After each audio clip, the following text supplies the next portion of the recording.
Assalamualaikum warahmatullahi wabarakatuh. Selamat malam sahabat-sahabat semua, sahabat STMPKH seluruh Indonesia dan sahabat KPMPKH seluruh Indonesia yang berbahagia.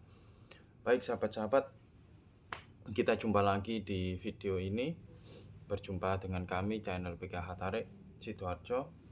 Baik sahabat-sahabat, kita akan membahas terkait tentang Bansos tahap 3 khususnya PKH. Dan juga kemarin ada komentar-komentar yang mengenai di YouTube kami tentang rutilahu atau bedah rumah.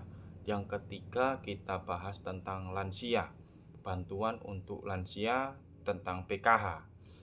Jangan skip video ini sahabat-sahabat, tonton sampai habis, kita simak. Baik sahabat-sahabat, kita akan memberikan informasi bagaimana proses bisnis PKH di tahap 3 atau pencairan di tahap 3 ini. Ini sahabat-sahabat tips untuk sahabat-sahabat KPM PKH yang sudah terdaftar di data tunggal sosial ekonomi nasional yang masuk di desil 1 sampai 5. Ya, pastikan data semua sahabat-sahabat KPM PKH tersebut itu masuk di desil 1 sampai 4 untuk mendapatkan bantuan PKH yang layak. Untuk desil 1 sampai 5 itu bantuan sembako. Ya, itu dua bantuan yang saat ini sedang gencar-gencarnya diprioritaskan dari ke pemerintah pusat. Terutama juga tidak lupa bantuan KIS PBI atau KIS Nasional atau Kartu Indonesia Sehat yang warna hijau, ya, atau disebut dengan kartu sehat, itu digunakan sebaik-baiknya sahabat, gitu ya. Nah, ini tips dari kami untuk mendapatkan bantuan PKH yang benar-benar layak, ya. Yang pertama, masuk di desil 1 sampai 4. Bagaimana cara mengetahuinya sahabat-sahabat? Bisa langsung KPM semua atau warga Indonesia khususnya yang mempunyai KTP, yang NIK-nya masih aktif, ya, itu semuanya sahabat-sahabat download aplikasi Cek Bansos dan masukkan data-data sesuai petunjuk yang ada. Nanti akan muncul, kita klik nama kita masuk di desil berapa. Itu yang cara pertama. Yang kedua, tanyakan ke operator desa atau pendamping PKH yang mendampingi di daerah sahabat-sahabat semuanya. Itu pasti akan ketahui. Yang ketiga sahabat-sahabat, pastikan ya, ini KPM yang belum dapat ya. Pastikan NIK kita atau keadaan ekonomi kita itu tidak lebih mendapatkan pemasukan dari 3 juta atau UMP yang ada di provinsi masing-masing. Seperti itu sahabat-sahabat. Ya, kalau di daerah kami UMP-nya kurang lebih 2,6, 2,7. Ya, bila gajinya sampai di sana maka tidak layak mendapatkan bantuan PKH. Seperti itu ya. Jadi diprioritaskan yang berada di gaji di bawah itu. Yang ketiga, ini yang paling sulit atau yang paling banyak. Padahal kita tidak memakai, tetapi orang lain yang memakai. Ya, NIK kita dipakai untuk transaksi online yang berbau negatif seperti judi online atau yang lain sebagainya. Ya, padahal kita tidak tahu. Tiba-tiba NIK kita dipakai oleh orang lain. Bagaimana menanggulinya? Ya, kita bisa sanggah tersebut lewat aplikasi Cek Bansos. Lagi-lagi Cek Bansos sahabat-sahabat. Itu yang lagi gencar-gencarnya, cara kita lewat partisipatif untuk mencegah hal-hal yang tidak diinginkan. Itu sahabat-sahabat, bila kita untuk menjaga aman data-data pribadi kita. Nah, untuk yang kedua, ini adalah tampak kondisi dari keadaan rumah kita. Meskipun keadaan rumah kita itu warisan, tetapi yang meninggali tempat rumah itu adalah kita. Ya, jadi tim pensurvei itu menilai dari keadaan rumah tetap ditulis warisan, hak milik dan sebagainya. Ya, tim survei atau ground checkingnya itu memberi keterangan berdasarkan apa yang mereka lihat dan mereka dengar. Ya, bukan menganalisis untuk mengcompare atau mensinkronasikan data. Itu bukan tugasnya pendamping, tapi tugasnya BPS dan dengan koordinasi dengan Kementerian Sosial. Seperti itu ya sahabat-sahabat.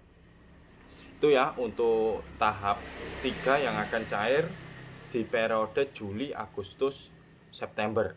Jadi ditunggu saja ya. Ini masih di bulan Agustus. Kalau nggak Agustus ya September. Seperti itu sahabat-sahabat. Ini kemarin ada yang tanya di channel kami. Ya alhamdulillah channel kami bisa memberi manfaat, bisa memberi ruang diskusi secara publik ya. Ini yang saya condong dari Kakakmu Suud strip C3P ya. Ini tentang KIP, pengurusan KIP, Kartu Indonesia Pintar. Saya belum punya rumah tapi gak pernah dapat bantuan. Ngurus KIP anak saya sulit sekali. Begini sahabat-sahabat, untuk terkait KIP. Ya, KIP itu Kartu Indonesia Pintar, terkhusus untuk anak-anak sekolah yang mempunyai yang satu ya prestasi, yang kedua afirmasi itu bisa mendapatkan bantuan PKH atau sebagainya. Makanya di brosur atau pamflet atau flyer di PPDB itu pendaftaran baru ya, maka sertakan kartu PKH, KIS atau sebagainya bila ada. Nah, makanya itu KIP menyasar keluarga-keluarga yang tersebut. Ada jalur afirmasi, jalur ini fakir miskin, atau jalur prestasi. Nah, begini sahabat-sahabat, kakakmu Suud. KIP itu mudah didapatkan apabila kuotanya banyak. Nah, yang di masalah per hari ini adalah kuota setiap sekolah berbeda. Ya, bila putra-putrinya kakak Suud, untuk umum ya, ini juga perlu diketahui. Apabila KIP sudah didapatkan sejak tingkatan sekolah dasar atau SD atau MI, maka jenjang berikutnya di SMP atau SMA itu akan lebih mudah mendapatkan karena menjadi prioritas yang ada. Tetapi kalau belum dapat di tingkat SD atau sekolah dasar, maka akan berbagi dengan siswa-siswa yang lainnya. Apabila kuotanya memenuhi atau cukup, maka itu bisa masuk ke sana. Nah, yang diproses siapa? Yaitu operator sekolah yang mengajukan tersebut. Bisa dilihat dari prestasi yang pertama, yang kedua jalur afirmasi.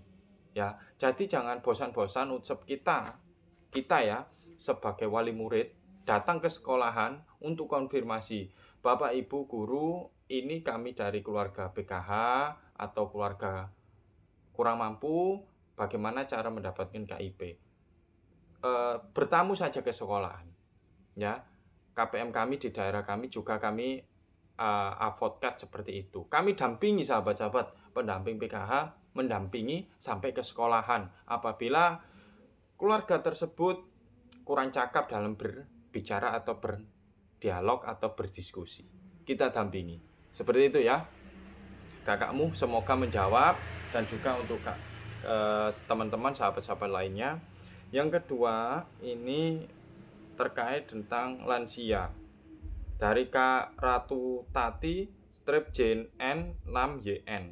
Ya, kenapa lansia yang dapat itu sudah mempunyai aset yang banyak, anak-anaknya itu berkecukupan, tapi lansia yang benar-benar tidak layak atau kondisinya benar-benar layak menerima, malah tidak dapat. Begini sahabat-sahabat, syarat untuk bantuan sembako dan PKH, yang pertama, tidak kakak tunggal. Yang kedua, umurnya sekarang agak rancu ya, antara 60, mulai 60 atau mulai 70. Ya, menjadi acuannya juga di KPM kami banyak yang umur 61 itu dapat, ada juga yang umur 70 juga dapat. Ada juga yang umur 70 malah tidak dapat keluar bantuannya. Seperti itu, ya. Ya, jadi kakak tunggal itu tidak dapat. Ya, kebanyakan lansia permasalahannya adalah suami atau istrinya itu meninggal salah satunya. Jadi di sini kakak tunggal. Bagaimana kalau dikembalikan lagi kakaknya ke anaknya? Yang dapat itu kakak anaknya. Ya, jadi keluarga tersebut bisa menjadi anaknya ya, suami, istri, anak-anak ini menjadi mertua, masuk ke sana, ke kakak yang lama, ikut anaknya. Nah, seperti itu ya. Permasalahannya adalah kakak tunggal. Itu yang sering kami jumpai di lapangan. Ya, banyak KPM kami juga tiba-tiba terputus, ternyata setelah kami telisii ada terjadi meninggal dunia atau kematian beberapa bulan yang lalu, sehingga tahap selanjutnya langsung di-cut atau dipotong oleh Kementerian Sosial karena tidak memenuhi syarat. Itu yang PKH ya. Sembako juga seperti itu. Kemungkinan besar juga sama untuk sembako. Tapi untuk kesehatan dan bantuan lainnya tetap mendapatkan. Oke sahabat-sahabat, itu informasi yang bisa kami sampaikan. Tolong sebarluaskan informasi ini agar tidak terjadi gagal paham. Kami ucapkan terima kasih sekali lagi. Merdeka, merdeka, merdeka. Wassalamualaikum warahmatullahi wabarakatuh.